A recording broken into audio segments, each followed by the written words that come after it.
आज मैं वियाग्रा के थोड़े से साइड इफ़ेक्ट्स जो हैं वो एलैबोरेट करना चाह रहा था। वियाग्रा आपको पता है बहुत कॉमनली यूज़ होती है इरेक्टाइल डिसफंक्शन की ट्रीटमेंट के अंदर।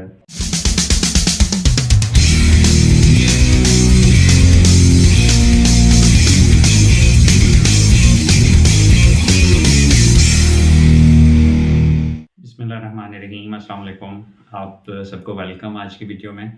आज मैं वियाग्रा के थोड़े से साइड इफ़ेक्ट्स जो हैं वो एलैबोरेट करना चाह रहा था। वियाग्रा आपको पता है बहुत कॉमनली यूज़ होती है इरेक्टाइल डिसफंक्शन की ट्रीटमेंट के अंदर। कॉज़ कोई भी हो, सबसे पहले ओवर द काउंटर जो किसी भी फार्मेसी से मिल जाती हैं ड्रग्स, वो इस ग्रुप की होती हैं, फॉस्फोडाइएस्टरेज़ 5 इन्हिबिटर्स। उनमें जो वियाग्रा एक ऐसा नाम है जो कि ऑलमोस्ट हर कोई जानता है।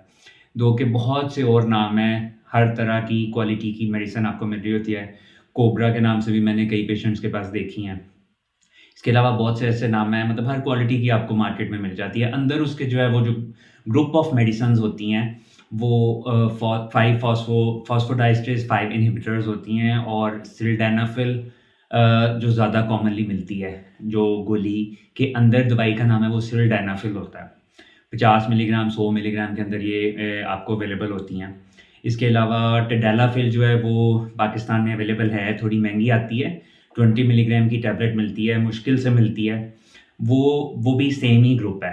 तो उसका और सिल्डेनाफिल का और टडेलाफिल का फ़र्क सिर्फ़ इतना है कि जो सिल्डेनाफिल है वो आपने इंटरकोर्स से 1 घंटा पहले लेनी है और तकरीबन 4 से 8 घंटे उसका इफ़ेक्ट रहता है। और टडेलाफिल जो है उसका ये है कि वो आपने इंटरकोर्स से आधा घंटा पहले लेनी है और उसका इफ़ेक्ट 36 घंटे तक रहता है।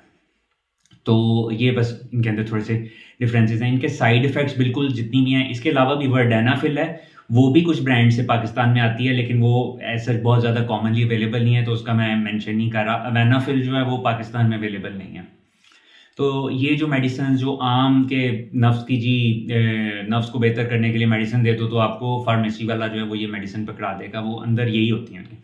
इनके साइड इफ़ेक्ट्स पता होने चाहिए आम लोगों को। एक तो ये है कि सबसे पहले जो भी हार्ट पेशेंट्स हैं, उनको अपने कंसल्टेंट कार्डियोलॉजिस्ट, यानी कि जो दिल का उनका कंसल्टेंट है जिसको दिखा रहे हैं, उसके मशवरे के बगैर ये दवाइयाँ इस्तेमाल नहीं करनी चाहिए। वो उनको बताएगा कि वो इस वक़्त स्टेबल कंडीशन में उनके दिल की मर्ज़ है, स्टेबल है या अनस्टेबल है।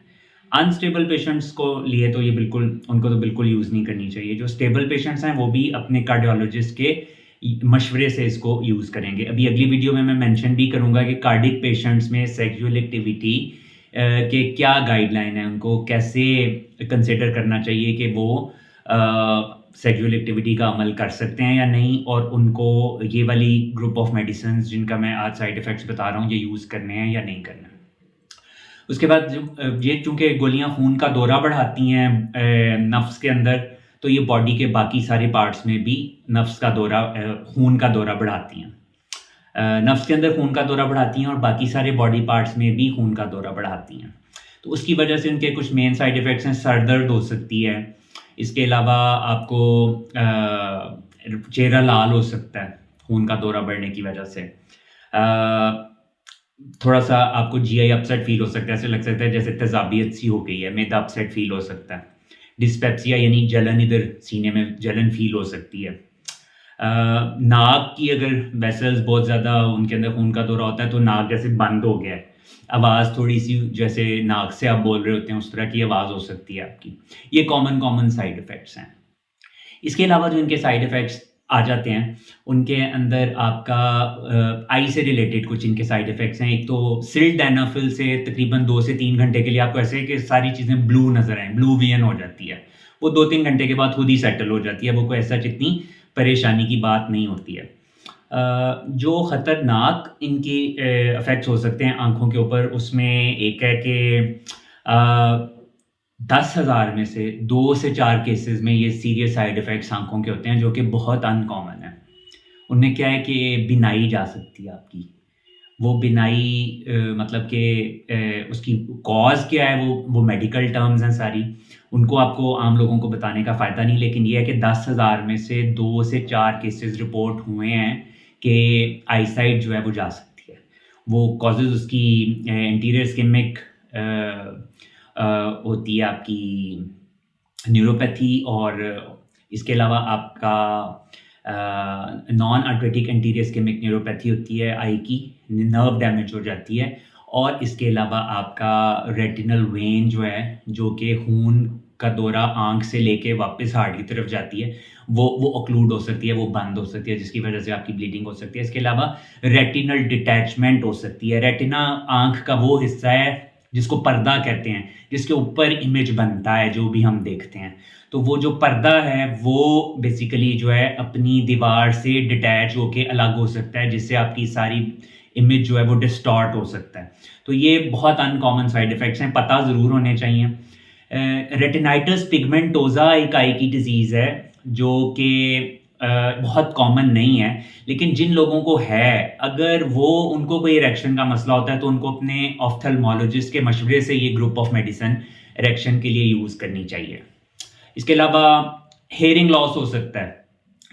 दवाई यूज़ करने के, ये सिल्डेनाफिल वगैरह यूज़, या व्याग्रा जो आम लोग जिस नाम से ज़्यादा ये जानते हैं, इससे आपकी क़ुव्वत समात जा सकती है 24 घंटे के अंदर, जो कि ज़्यादातर किसी एक कान की जाती है। और 2/3 ऑफ द केसेस में ये परमानेंट भी हो सकती है कि क़ुव्वत समात परमानेंटली चली जाए, 1/3 केसेस में जो है ये वापस आ जाती है। इसके अलावा इनके साइड इफ़ेक्ट्स बहुत जो कॉमन नहीं है, वो एक मैलिग्नेंट मेलानोमा कुछ स्टडीज़ आई हैं जो कि एक स्किन का कैंसर है। वो एक कुछ स्टडीज़ में देखा गया था कि जो लोग ये यूज़ कर रहे थे वो उनको मैलिग्नेंट मेलानोमा का भी हुआ था शिकायत, लेकिन वो स्टडीज़ एज़ सच इन दवाइयों को एज अ कॉज नहीं करती, क्योंकि ज़्यादातर ये गोलियां, ज़ाहिर बात है, ये एक्सक्लूसिवली मर्द हज़रात यूज़ करते हैं, जो कि सनलाइट में भी ज़्यादा, बाहर मर्द हज़रात या आउटडोर्स में जाते हैं, तो सनलाइट ज़्यादा can be the cause of that malignant melanoma बजाय कि ये इन गोलियों के साथ। तो वो रिलेशनशिप ऐसा डायरेक्टली प्रूफ नहीं होता।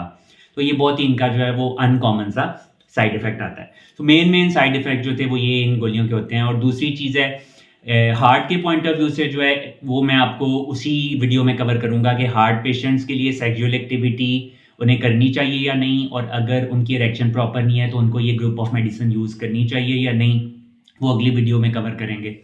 तो ये आम लोगों के लिए इतनी इन्फॉर्मेशन इनफ है कि ये वियाग्रा से ये साइड इफ़ेक्ट्स जो हैं वो कॉमन जो साइड इफ़ेक्ट्स हैं वो आपको हो सकते हैं। अगर कोई चीज़ रह गई तो वो इंशाल्लाह मैं नेक्स्ट वीडियो के अंदर कवर करूँगा। ओके, अल्लाह हाफ़िज़।